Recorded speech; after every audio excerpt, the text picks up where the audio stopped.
ملګرو الافخان شیرپوی مو تاسو په دې سایټ کې چې دا کومه ویډیو ګورئ د دې مخکې یو کلیپ راغلی هغه ویډیو به تاسو کتلی وي چې هغې کې پولیس والا ورته وایي چې دا ټوپک وغورځوه ځان سلنډر کا ځان قانون ته حواله کا نو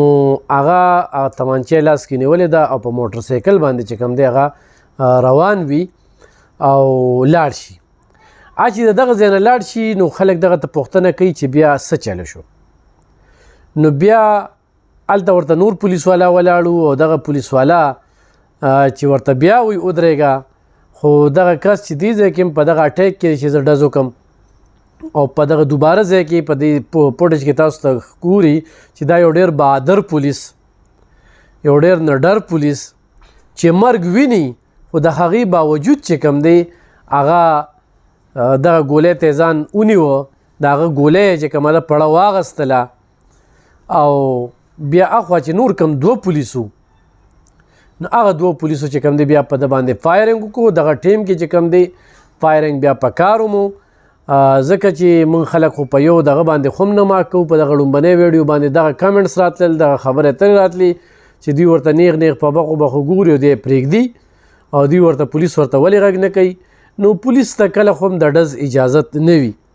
خو چې کله په سر راشي نو بیا بالکل د ډز ورته اجازه شته دی خو اکثره چې کوم دی مشران ورته دا وایي چې لا په تی خو ډز نو کړی تی خو لا ویشتې نه وي نو چې کله دی مړ شي نو دی بیا ډز کوي په داسې حالاتو کې پولیس له ویښ هم وي اوسېدل پکار دي او داسې سړي چې کوم دی نو دا خو پرېږدي نو تا ته نقصان رسوي نو چې تا ته نقصان رسوي او داسې ګنده انسان وي نو پکار دا ده چې هغه خلاف ته خپل کوټلې ګامونه پورته کړو ته مخکې خپله کاروی وکړې د ډاکه کوله نو هغې نه پس چې کوم دی نو دغه کس ولګېده او په دغه ځمکه باندې پروت دی تاسو وینې نو یقینا د کوواټ پولیس او بیا چې کوم پولیس والا پړه باندې ګولۍ خوړلې ده جوبل دی د هغه دپاره د صحت یابۍ دپاره دعاګو یو او ډېره بهادري کړې ده دې نه مخکې موږ پرون یو پروګرام کړو چې کله د پېښور پولیس په دې بهادرۍ کې د نورو ضلعو نه ډېر مخکې دي په دغه ترهګرۍ کې چې هغوی کوم کردار ادا کړی دی دغه ځانمرګي بریدونو والا له غاړې ورکړي دي دغه یې رانیولي دي دغه یې دننه زیات نقصان ته نه دي پرېښي نو دا خو هغه خبرې به نورو کولې موږ به اورېدې په هغې خو موږ اعتبار نه کوو خو دا خو پریکټیکلي کې موږ وینو چې هغه ګولۍ ویني په داسې دوران کې موږ لیدلی چې سړی بیا وي لاول ځان دی بیا جخان دی هغه تښتي هغه موقع ته نه ودرېږي خو دا پولیس والا چې کوم دی نو ډېره زیاته بهادري کړې ده ګولۍ